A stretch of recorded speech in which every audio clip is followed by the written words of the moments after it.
From the Presidential Palace, Manila, Dateline Malacañang.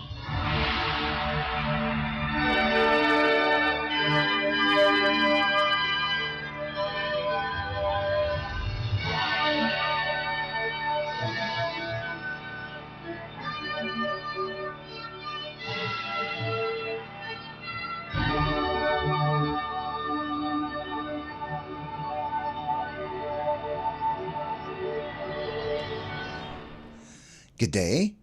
This is Dateline Malacañang. Philippine President Ferdinand R. Marcos Jr. on Monday extended his heartfelt gratitude to the United Arab Emirates or UAE, His Highness Sheikh Mohammed bin Zayed Al Nahyan and Prime Minister Sheikh Mohammed bin Rashid Al Maktoum for the pardon of 220 Filipinos who are detained in the Gulf state. In a video message, the President said, "The pardon of the Filipinos was a testament to the strong relationship between Manila and Abu Dhabi." The Chief Executive said, the Department of Foreign Affairs or DFA and the Philippine Embassy in Abu Dhabi are currently processing the documentary and administrative requirements for the immediate return of the pardoned Filipino nationals to the country. The DFA earlier said the pardon for Filipinos, which was announced on December 26, 2024, was granted in view of the distinguished friendship between the two countries. The pardoned individuals were detained in the UAE for various offenses. In June last year, a total of 143 Filipinos detained in the UAE were also pardoned on the occasion of Eid al-Adha. Let us listen to the video message of Philippine President Ferdinand R. Marcos Jr. Mga minamahal kong kababayan, ikinagagalak kong ipabatid na sa okasyon ng ika-53 National Day ng United Arab Emirates, 220 Pilipino ang pinagkalooban ng pardon ni kanyang kamahalan Sheikh Mohammed bin Zayed Al Nahyan. Ang desisyong ito, nakaragdagan sa 143 Pilipino na nabigyan ng pardon noong Eid al-Adha, ay patunay na matibay ang ugnayan ng ating mga bansa. We extend, of course, our heartfelt gratitude to His Highness Sheikh Mohammed bin Zayed Al Nahyan and Prime Minister Sheikh Mohammed bin Rashid Al Maktoum, whom I also had the honor to meet for this very compassionate gesture. Patuloy na pinoproseso ang mga dokumento ng ating mga kababayan para sa kanilang agarang pagbabalik. Sa kanilang pag-uwi, naway maging ligtas ang kanilang paglalakbay pauwi sa kanilang mahal na lupang tinubuan. You just heard Philippine President Ferdinand R. Marcos Jr. Dateline Malacañang. Philippine President Ferdinand R. Marcos Jr. on Tuesday led the first full cabinet meeting at Malacañang Palace this year. A full cabinet meeting with the President is different from the regular sectoral meetings, which is usually done every Tuesday, as the latter, President Marcos, calls on only one or two secretaries to provide updates on programs and projects headed by the secretary. During full cabinet meetings, all members of the cabinet are expected to be present during the gathering. Among the agenda to be discussed during the meeting are the legacy projects of the administration, which includes big-ticket and official development assistance or ODA-funded projects such as programs related to transportation, energy, health, technology, and agriculture. Dateline Malacañang. The Philippine Statistics Authority or PSA on Tuesday reported that the country's headline inflation rate have sped up to 2.9% in December last year, faster than the 2.5% registered in November, behind the increase on power rates and housing costs. In December 2023, the inflation rate was higher at 3.9%. The inflation recorded is well within the Bangko Sentral ng Pilipinas or BSP's forecast range of 2.3 to 3.1%. This also brings the average price growth for the year 2024 to 3.2%, still within the central bank's target of 2 to 4%. PSA Undersecretary and National Statistician Dennis Mapa said, the upward trend in the overall inflation in December 2024 was primarily influenced by the faster annual increment in the index of housing, water, electricity, gas, and other fuels at 2.9% during the month from 1.9% in the previous month. The annual increase of transport at 0.9% during the month from an annual decline of 1.2% in November 2024 also contributed to the uptrend. The top three commodity groups that contributed to the December 2024 overall headline inflation were food and non-alcoholic beverages, which accounted for 44.3% or 1.3 percentage points. Housing, water, electricity, gas, and other fuels at 21.4% share or 0.6 percentage point, and restaurants and accommodation services with 12.6% share or 0.4 percentage point.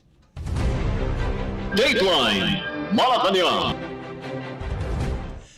In other news, the Philippine National Police or PNP on Monday said it would deploy officers in civilian attire along with 14,000 others to secure the celebration of the Feast of Quiapo and Jesus Nazareno on January 9th. In a press briefing in Camp Crame, Quezon City, PNP spokesperson Brigadier General Jean Fajardo said the officers would be at the Quirino Grandstand in Rizal Park starting Tuesday, where the pahalik or kissing of the Nazareno image would be held. She said the deployment includes 12,168 police officers for area and route security and 2,306 who would serve as augmentation force. Control points will be set up along the procession route beginning at the Quirino Grandstand. Fajardo added that police officers and other security forces would be deployed at the front and end of the procession, as well as mobile police officers who are in motorcycles to help secure the feast. Traslacion or transfer is the procession participated in by millions around Quiapo, usually lasting more than 20 hours. Devotees accompany the Nazareno from Quirino Grandstand to the Quiapo Church. Fajardo said no serious threats to the event have been monitored, but contingency plans are in place to address disruptions. Signal jamming would depend on the prevailing security threat assessment on the day of the feast. Included in the PNP contingent are medical and quick response units to provide immediate assistance to devotees who are injured during the procession, while the Highway Patrol Group will manage the flow of traffic and implement rerouting schemes. Fajardo said transparent bags and raincoats would be allowed due to expected rain, but urged devotees not to bring valuables and large amounts of cash to minimize risks of theft. She said the public must follow security protocols and avoid bringing prohibited items such as bladed objects, backpacks, or other potentially hazardous items to facilitate smooth inspections. The PNP expects this year's Black Nazarene Feast to draw some 6.5 million participants. The feast will kick off with a fiesta mass at midnight on January 9th to be followed by the traslasyon. Dateline Malacañang. Meanwhile, the Philippine National Police or PNP on Monday announced that it will impose a nationwide gun ban beginning January 12th, which coincides with the start of the election period for this year's midterm polls. In a press briefing at Camp Crame, PNP spokesperson Brigadier General Jean Fajardo said, law enforcers will conduct checkpoint operations in strategic locations as part of efforts to secure the polls. Fajardo said, as a general rule, only bona fide police, military, and members of government law enforcement agencies in complete uniform and while on official duty are allowed to bear firearms for the entire duration of the election period. Exemption from the Commission on Elections or COMELEC imposed firearms prohibition may be secured from the Committee on Ban on Firearms and Security Concerns. Fajardo said that all police units continue to intensify the crackdown on private armed groups or PAGs and loose firearms ahead of the midterm elections. The PNP is monitoring 5 groups.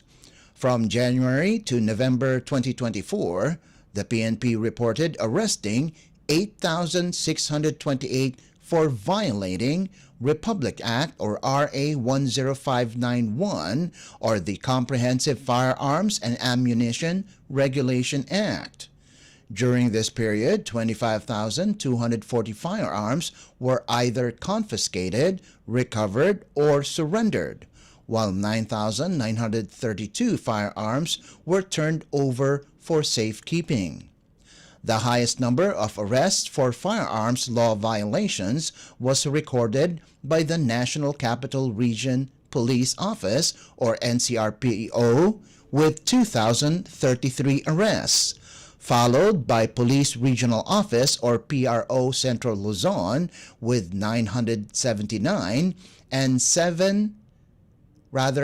PRO 7 Central Visayas with 906.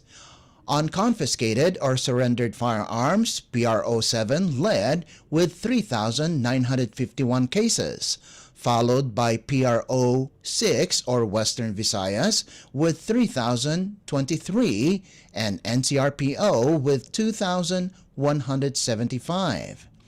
Meanwhile, PRO in Region 4A or the Calabarzon recorded the highest number of firearms turned over for safekeeping at 2,797. The poll body also reminded the public to be aware of gun ban checkpoints that would be set up in strategic areas. In a press briefing at the kickoff ceremony for the printing of the official ballots for the 2025 polls at the National Printing Office or NPO in Quezon City, COMELEC Chair George Erwin Garcia said, checkpoints will be established not only against firearms and deadly weapons. At the same time, Garcia noted that they will have a meeting with authorities, particularly the PNP, on January 9th to discuss the list of areas of concern, among others, in connection with the forthcoming polls. He said they have received numerous requests for gun ban exemptions.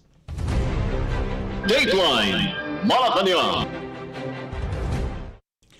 In a related story, the printing of 73 million official ballots for the May 12, 2025 national and local elections or NLE and Bangsamoro Autonomous Region of Muslim Mindanao or BARM parliamentary elections or BPE officially started on Monday at the National Printing Office or NPO in Quezon City. Commission on Elections or COMELEC chairperson George Garcia said, of the 73 million ballots to be printed, over 68 million will be for the NLE and the rest for the Bangsamoro parliamentary polls, overseas voting, and local absentee voting. In a press briefing, Garcia said, of the 73 million ballots, 68,421,000 are in NLE, 2.3 million are in BPE, almost 12,000 overseas voting or OV, and 100,000 local absentee voting, and 1 million test ballots. Garcia said the first batch of ballots to be printed are for OV, local absentee, test ballots, and BPE, then the last is the National Capital Region or NCR, which is nearest. He said all the ballots are precinct-specific, expressing confidence in completing the ballot printing within 77 days. Meanwhile, service provider Miro Systems said the two HP page-wide Advantage 2200 machines are capable of printing 950,000 ballots per day. Each machine is worth 350 million pesos and includes an automated inline system that spans 22 meters. The rolls of paper fed into the machine come out already cut and stacked for each precinct, making the verification process for ballots much easier compared to previous elections. To be printed on the ballot are some 44,000 candidates for at least 18,121 positions from senatorial to municipal or city councilors throughout the country. The names for national and local candidates are in alphabetical order. Dateline Malacañang. And finally, the Philippines Department of Social Welfare and Development, or DSWD, provided aid to more than 6 million Filipinos facing difficult circumstances through its assistance to individuals in crisis situation, or IX program, from January to November 2024. In a report on Monday, DSWD Assistant Secretary Irene Dumlao said, the number of clients served under the IX is more than the program's 2024 annual total target of 4,254,440 beneficiaries. The bulk of the beneficiaries served were from the National Capital Region, or NCR, with more than 820,000 individuals provided with assistance. Dumlao said under the IX program, beneficiaries were provided with different interventions, including medical, food, cash, burial or funeral, and transportation, as well as psychosocial support, among others. The DSWD spokesperson pointed out that food assistance, followed by medical aid and psychosocial support, were the most sought-after services under the IX. Additionally, she said more than 190,000 individuals received services from different malasakit centers around the country. The Malasakit Center is a one-stop shop located in various hospitals of the Department of Health, or DOH, the Philippine General Hospital, or PGH, and other public hospitals nationwide, where indigent patients, as well as those who are financially incapacitated, can access medical and cash aid from various government agencies such as the DSWD, Philippine Health Insurance Corporation, and Philippine Charity Sweepstakes Office. Dumlao reiterated that the agency would continue to sustain the protective services so that many Filipinos in need will be assisted, as envisioned by the administration of President Ferdinand R. Marcos Jr. Meanwhile, Dumlao reported that 1,560 trafficked persons were provided with a comprehensive package of services in 2024 for their recovery and reintegration into their families and communities. She said the victim survivors received interventions and assistance to ensure their psychosocial, social, and economic needs through the DSWD's Recovery and Reintegration Program for Trafficked Persons, or RRPTP. Services under the RRPTP include case management that analyze the challenges faced by victim survivors and identify the needed interventions, and the provision of basic hygiene kit, food, and financial assistance while awaiting employment or undergoing training. Educational and medical assistance are also extended to the victim survivors, while referral to potential employers or business partners are still underway.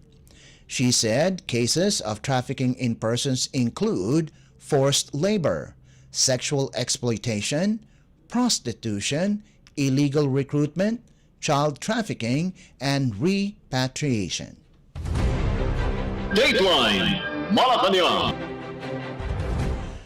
Before we conclude our program, Radyo Pilipinas World Service of the Presidential Broadcast Service is heard over the following shortwave frequencies: 9.475 MHz, 15.640 MHz, and 17.820 MHz. You can also visit our Facebook page and YouTube channel at Radyo Pilipinas World Service. You'll be able to hear and view our Filipino and English programs, including news updates here in the Philippines. Kindly subscribe, like, and share our posts as well. And that concludes this edition of Dateline Malacañang. For Radyo Pilipinas World Service, this is Leo Magpayo. Good day and stay safe. From the Presidential Palace, Manila, Dateline Malacañang.